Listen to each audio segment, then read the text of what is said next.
Então hoje a gente vai começar com mais um episódio de Novamente. Professora Sara aqui, nós estamos aqui hoje com a Marina Oi, gente, tudo bem? e nós vamos falar um pouquinho sobre mulheres na ciência. Aham. Marina, eu queria ouvir um pouquinho, tem uma imagem sobre cientista na minha mente, assim, sobre o que Aham. é ser um cientista, como é essa imagem na sua cabeça de um Ai, cientista? pra mim a imagem de um cientista é um homem, assim, com um óculos e um jaleco com uma cara de gente bem inteligente, assim. Ou de maluco Ou de um também, né? maluco Ou de um também. maluco também. Geralmente é essa imagem que a gente tem na mente, né? Por quê? Porque é essa imagem que a gente tem dentro dos livros e que a gente tem também na mídia. Uhum. Então, quando a gente olha para os programas de televisão ou até mesmo para as propagandas que a gente tem falando sobre ciência, a gente vai ter sempre essa imagem de um cientista homem branco estereotipado, Uhum. padrão, né? Mas a gente sabe que não é assim, né, Marina? A É. gente sabe que tem mulheres aí incríveis fazendo esse papel aí há séculos e séculos, e muitas vezes mulheres que foram invisibilizadas, né? Mulheres que eram protagonistas dentro de pesquisas incríveis assim e que Uhum. foram invisibilizadas dentro desse processo e perderam esse protagonismo. E aí a gente sabe de algumas mulheres, né? Vamos falar um pouquinho sobre elas? Vamos falar um pouquinho sobre elas. Bom, nós temos a Marie Curie, né? Que foi uma mulher muito importante na ciência, né? Ela descobriu a radiação. E essas mulheres, né, como a Berta Lutz, a Jennifer Doudna, elas foram muito importantes para quebrar essa barreira desse estereótipo machista de que as mulheres só tinham capacidade para ser donas de casa, cuidar dos filhos, e quando na verdade não é assim, né? Aham. Então, elas foram muito importantes para dar esse primeiro passo para que essas barreiras, né, fossem quebradas. Foram mulheres que precisaram quebrar muitas dessas barreiras que a gente ainda encontra hoje, mas que era muito pior antigamente, né? Uhum. Então a gente tem aí, dentre essas que você falou, a Marie, né, que é uma figura extremamente importante dentro das ciências. A gente tem a Rosalind Franklin, a gente tem a Mileva, que era mulher do Einstein, e que muita gente nem sabe que a Mileva existiu, né? Uhum. E a Mileva era a pessoa que transcrevia toda a pesquisa e os artigos do Einstein. E além disso, ela fazia os cálculos que eram colocados dentro dessa pesquisa do Einstein. Então a Uhum. Mileva não era uma escriba, né, do Einstein, como muitas vezes aparece em determinadas pesquisas. A Mileva, ela era de fato uma pesquisadora, ela era uma cientista. Uhum. E ela não aparece, muitas vezes ela aparece nesse lugar mesmo de bastidores, assim, né? E por uma época, né, de muito machismo e coisas relacionadas, uma cultura muito imposta relacionada a isso, a Mileva, ela perde o seu protagonismo. E aí, dentre essas, a gente também poderia citar a Rosalind Franklin, né, que é uma mulher que descobriu a dupla hélice do DNA, assim, né? Aham. É uma mulher sensacional, incrível, que trouxe várias potencialidades dentro da ciência e que hoje a gente sabe disso, mas que ela praticamente foi roubada dentro da pesquisa dela, né? Uhum. Então, Watson e Crick descobriram que ela estava fazendo a pesquisa sobre a dupla hélice do DNA e eles descobriram as fotos dela, pegaram as fotos dela e publicaram como se fosse eles que tivessem descoberto ali sobre essa questão. E aí a Rosalind só foi reconhecida, né, como pesquisadora que descobriu, né, sobre a dupla hélice do DNA depois da morte dela. Então, eles ganharam o Prêmio Nobel de Medicina e a Rosalind Franklin nem ficou sabendo sobre esse Prêmio Nobel porque ela já tinha falecido, né, na Uhum. época, assim. Então, são várias vertentes. E aí a gente pensa um pouquinho também, Marina, nos livros de ciências. E aí eu queria te perguntar se você lembra de alguma cientista sendo citada dentro dos livros de ciências que você já viu, que você já estudou, que passou por você nesse período escolar, assim. Olha, eu não me lembro de nenhuma vez ter visto alguma mulher nos livros de ciências, assim, em destaque, de falar sobre a importância que essa mulher teve na sociedade como cientista. E isso é muito injusto, né, com essas mulheres que tiveram um papel tão importante e não foram reconhecidas por tudo que elas fizeram. Então, é o que eu falei mesmo, é muito injusto. Hoje, às vezes, a gente vê, né, nas notas de rodapé, em alguns quadros ao lado dos livros de ciências, assim, mas a gente não vê, por exemplo, falar a dupla hélice de Rosalind Franklin, né? Como a gente vê falando as leis de Newton, né? Ou como a gente vê falando sobre a seleção natural de Darwin, como a gente vê falando sobre as leis de Mendel, né? Como o teorema de Pitágoras. Então, a gente tem homens sendo citados a todo momento dentro dos livros de ciência, com imagens, com fotos. E as mulheres não têm esse espaço, né, dentro desses livros. Isso vem sendo mudado, né, no decorrer, com o passar do tempo, dos anos, mas a gente não vê isso ainda hoje, né? Então, a gente não vê esse protagonismo dentro das ciências relacionadas às mulheres. Quando a gente pensa nessa questão, a gente olha também para a BNCC, que é a Base Nacional Comum Curricular do nosso país, e lá também não tem nomes de mulheres, né? A gente tem lá, como eu falei, né, o Teorema de Pitágoras, as leis de Mendel, a seleção natural de Darwin, mas a gente não vê lá nomes femininos aparecendo, né? E aí a gente pode estender isso para outras áreas também, né? Nas artes, na história, né, na filosofia. Então, a gente tem Aristóteles, a gente tem Platão, a gente tem Copérnico, mas a gente não tem mulheres aparecendo aí nesse lugar, que é um lugar da educação, né? E aí, eu tenho uma perguntinha para você. Como que você se vê menina? E como que você, que é uma menina que gosta de ciência, como que você se vê nesse ambiente escolar? E como que você pensa num futuro para as meninas nesse lugar, assim, de mais oportunidades e tudo mais? Olha, eu acredito que os pais devem dar muito apoio a essas meninas, né, em qualquer vontade de ter qualquer profissão que elas quiserem, porque eu tive muito esse apoio em casa e ainda tenho dos meus pais. Qualquer ideia que eu tenho, assim, pra eles, e eu vou lá toda empolgada e falo pra eles: olha, eu tô com esse sonho tal de ser tal coisa no meu futuro. E os meus pais, é muito bom porque eles são, assim, o meu porto seguro em casa. Eles sempre me dão muita força, eles me falam quais são os meios que eu preciso utilizar para poder chegar onde eu quero. Então, assim, eu estou num contexto favorável, né? Onde eu tenho esse apoio dentro de casa, mas tem muitas meninas que não têm esse apoio, que os pais obrigam a seguir uma profissão que elas não querem. Eu tenho um caso na minha família, que eu tenho uma prima, que ela não queria seguir a carreira de dentista, mas era o sonho da mãe dela, e aí a mãe dela fez ela fazer essa faculdade. Ela terminou a faculdade, entregou o diploma na mão da mãe dela e, tipo, foi fazer outro curso, sabe? E isso é muito triste, porque muitas vezes as pessoas fazem isso para agradar os pais e nem era isso que a pessoa queria de fato. Então, é muito importante que os pais ajudem as filhas, principalmente que ainda existem essas barreiras, por mais que essas mulheres que a gente comentou no início tenham ajudado a quebrar, né, essas barreiras um pouco, amenizar um pouco elas, ainda existem essas dificuldades enfrentadas pelas mulheres, então é complicado.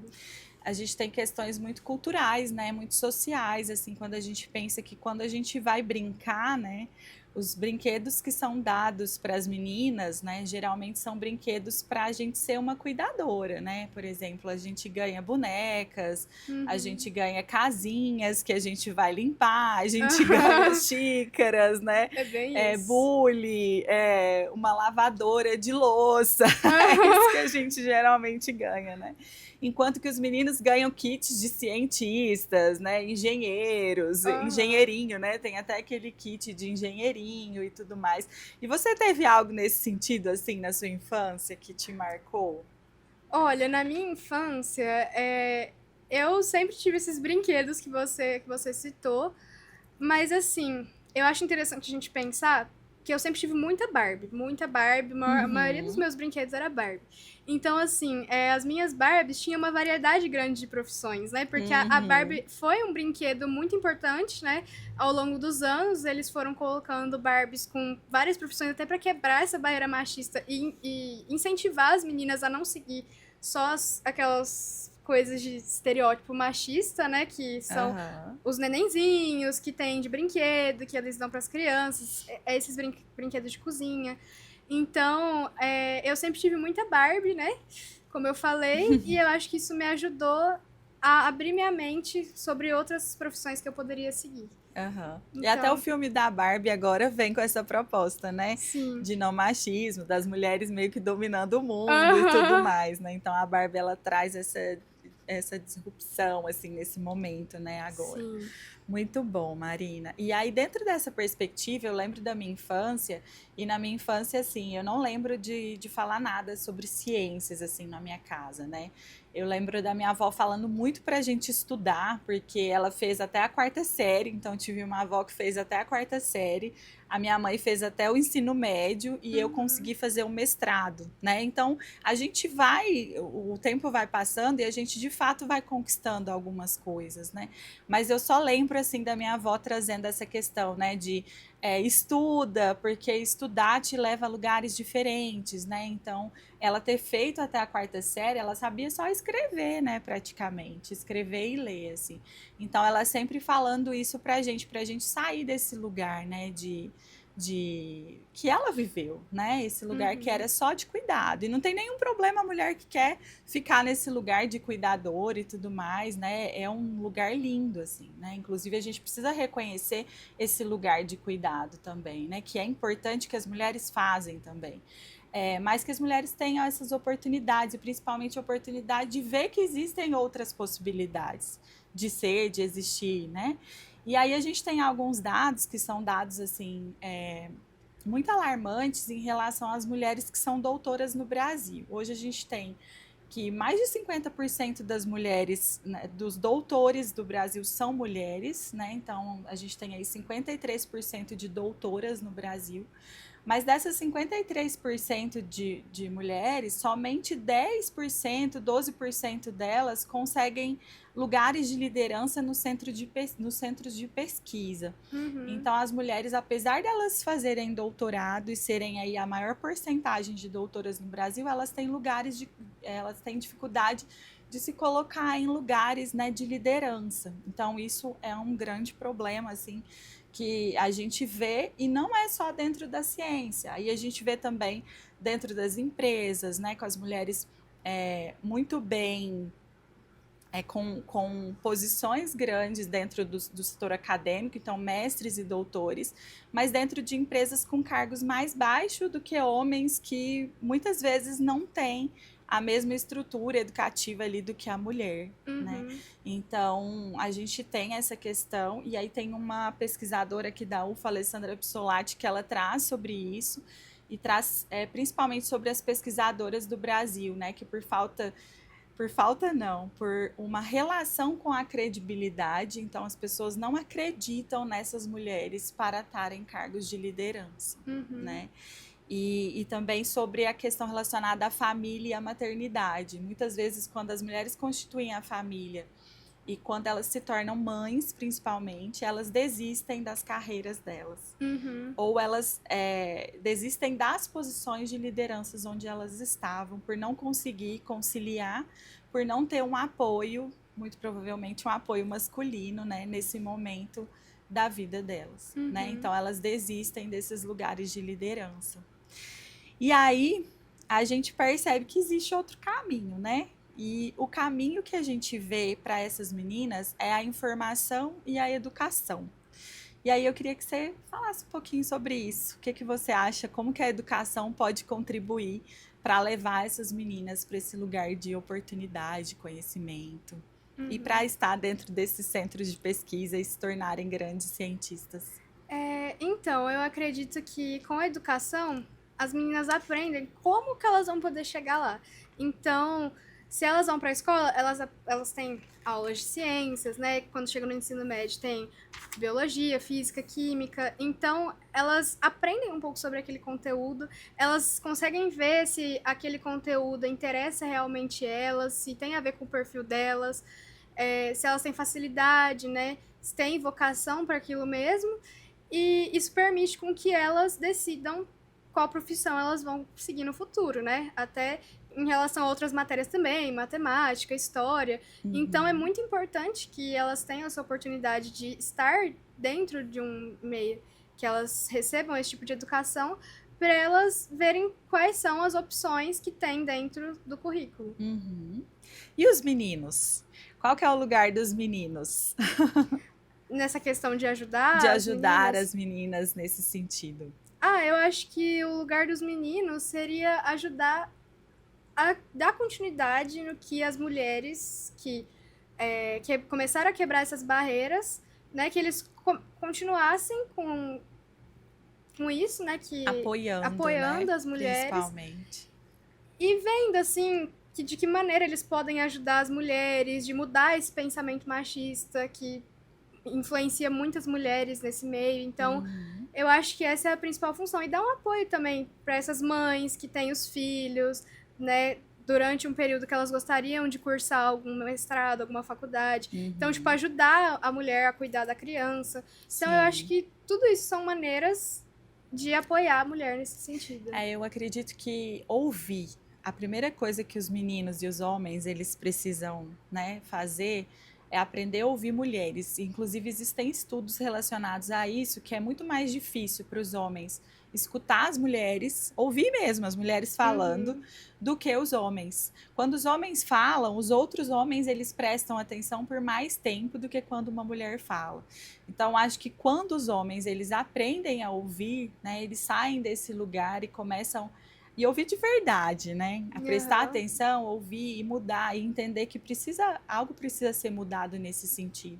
Então, acho que é ouvir e apoiar. Eu acho que são duas palavras que são chaves aí para a mudança mesmo que a gente quer ver, né?